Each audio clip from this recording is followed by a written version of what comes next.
네, 안녕하세요. 정신건강의학과 전문의 최치현입니다. 오늘 만나 뵙게 돼서 반갑습니다. 이번에는 제가 쓴 책 예민한 아이 잘 키우는 법을 여러분들께 소개하려 합니다. 진료를 하다 보면 많은 부모님들께서 아이가 예민해서 걱정이에요 라는 말을 종종 듣게 됩니다.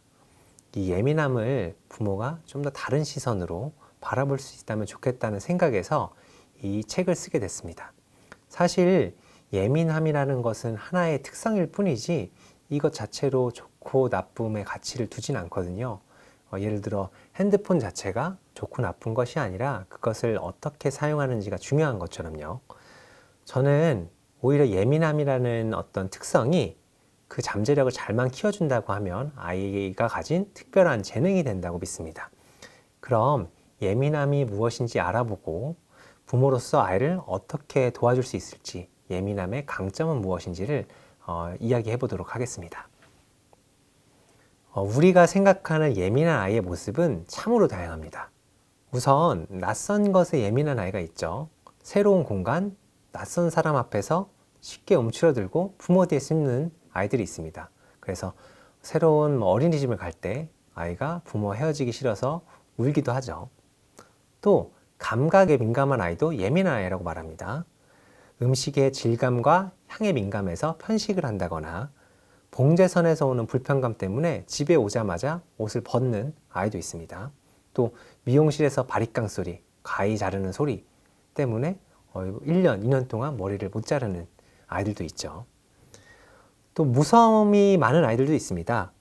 괴물, 귀신, 그림자 때문에 혼자 자지 못하거나 천둥 소리, 바람 소리에 또 무서워서 부모와 헤어지지 못하는 친구들도 있죠.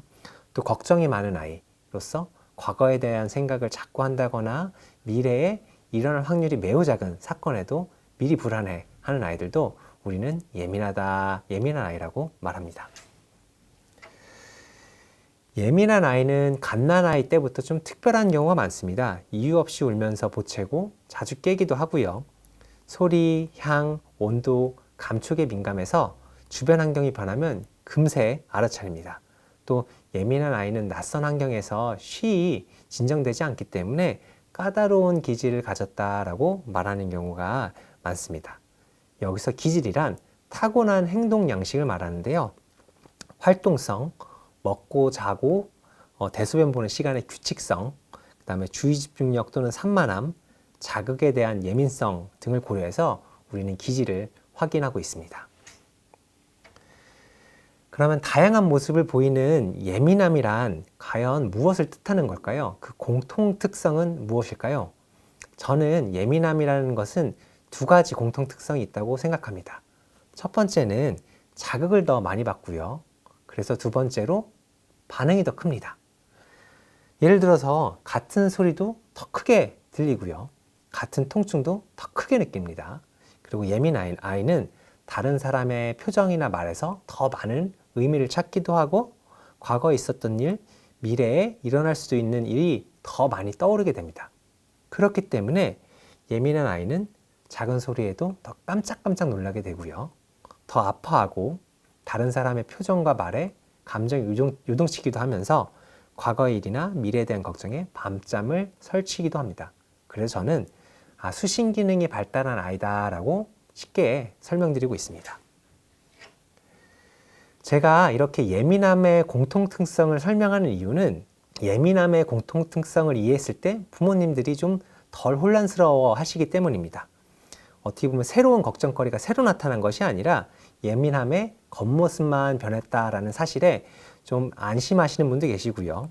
또한 공통특성을 이해하면 해결책도 간단 명료해지는 효과가 있습니다. 다행히도 큰 원칙 안에서 상황과 아이에 맞게 응용을 하면 그 해결책을 찾을 수 있는 것이죠. 예민함이란 아까 그 두 가지 특성이 있고요. 그 외에는 사실 모두 다 부차적입니다. 예민한 아이가 머리가 좋을 수도 있고 머리가 좋지 않을 수도 있고요.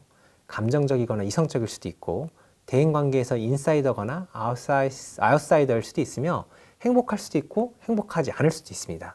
이런 특성들은 예민한 아이의 기본 특성이 아니라는 점을 꼭 기억하시길 바랍니다. 이제 예민한 걸 알아봤으니까 예민한 아이의 특성을 알아볼 필요가 있습니다. 아이의 경우는 어른에 비해서 감정 조절 능력이 아직 덜 발달했습니다. 그래서 쉽게 감정에 압도당하기도 하고요. 예민함에서 오는 불편함을 말이나 행동으로 표현하기도 합니다. 그래서 떼를 쓴다거나 물건을 던지기도 할 수 있는 거죠.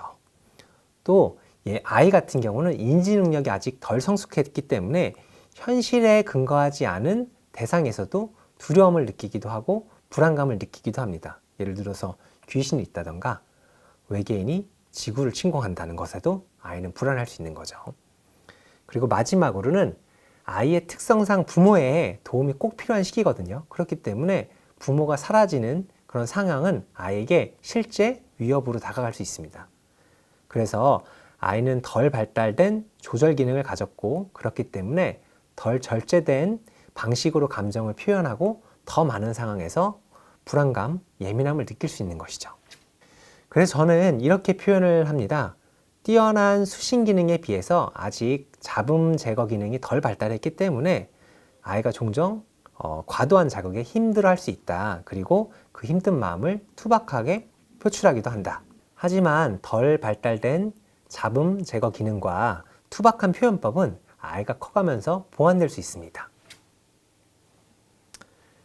부모님께서 꼭 기억하셨으면 좋을 것이 예민함이라는 것이 이분법적인 개념이 아니라 스펙트럼이라는 것입니다.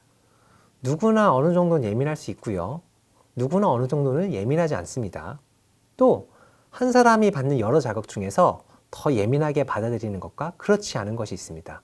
청각엔 예민한데 촉각엔 예민하지 않은 것처럼요. 그리고 우리 누구나 종종 예민해지기도 합니다. 내가 너무 스트레스를 많이 받았을 때, 잠을 적게 잤을 때, 몸이 좋지 않을 때는 일시적으로 예민함이 증폭되기도 합니다. 그래서 예민함이라는 것과 둔감함이라는 것을 이분법적으로 구분할 수 있는 것은 아니고요. 사람은 항상 예민하거나 둔감하기만 한 것도 아니죠. 이 점을 잘 이해한다면 우리 아이는 모든 일에 예민해. 우리 아이는 항상 천하태평이야. 라는 경직된 사고에서 벗어날 수 있습니다. 그럼 왜 예민할까요? 그 이유는 무엇일까요? 많은 학자들은 이게 유전적인 요인이 있다고 말합니다. 전체 인구의 한 15에서 20% 정도는 매우 민감한 사람이라고 해서 타고난 성향이 있다고 말합니다. 사실 경험적으로도 우리 누구나 알죠. 첫째는 무던한데 둘째는 예민 보스라고 말하는 경우도 있으니까요. 유전적인 요인과 더불어 환경적인 요인도 예민함에 영향을 줍니다. 환경적인 요인에는 부모의 양육 태도, 양육 방식, 아이가 자라는 환경에 따라 예민함은 증폭되거나 감소되기도 하는 것이죠.